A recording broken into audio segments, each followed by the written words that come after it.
আগে যদি নির্বাচন হয়, হুম, যদি এটা না ভোট হয়, তখন কি পরিস্থিতি হবে? হুম, হুম। যদি জুলাই সনদের পক্ষে কেউ রায় দিল না, জুলাই সনদকে অন্তর্ভুক্ত করার পক্ষে না, তখন কি এই রাজনৈতিক দলগুলো জুলাই সনদ করবে তখন? বিএনপি যেটা চাচ্ছিল যে একই দিন হওয়া, ওনাদের যুক্তি হচ্ছিল যে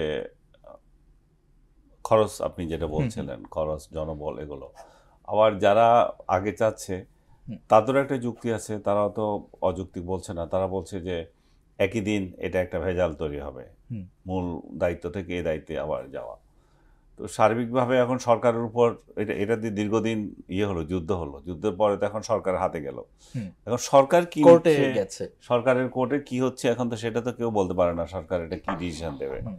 সরকার সম্ভবত আগামী বুধবার এটা নিয়ে করবে। না, এর মধ্যে আপনাদের যারা আজকে তো বিজ্ঞজন এটা আছেন নিয়ে কথা আলোচনার বলার কথা ছিল, মধ্য থেকে শুক্রবারে হুম।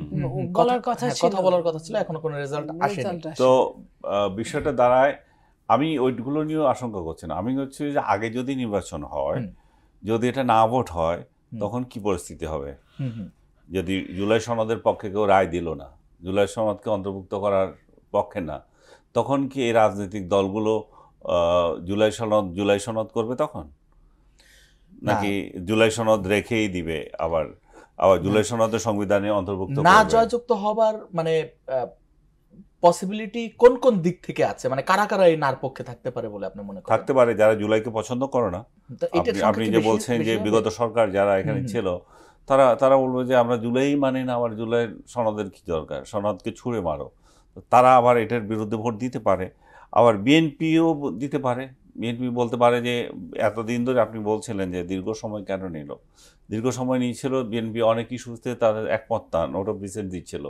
তো বিএনপি যদি মনে করে যে ওটা জনগণের রায়, এখন এটা কি বিএনপি প্রত্যাখ্যান করছে না জামাত প্রত্যাখ্যান করছে, আপনি কি ভোট দেখবেন না, নাকি? এটা সেটা তো দেখা যাবে এটা না। যে জনভোট, এটা তো আর দলের ভোট না। হুম, আর এটা যদি হেরে যায়, মনে করেন বিএনপি তো রাষ্ট্র ক্ষমতায়, বিএনপির কোনো সংকট তো হচ্ছে না, বিএনপির যাওয়া কিংবা থাকা, বিএনপি তো কোনো সমস্যা হচ্ছে না, কিংবা সরকারে যারা আছে তাদেরও সমস্যা হচ্ছে না, হুম, তারাও তো সরকার থাকছে।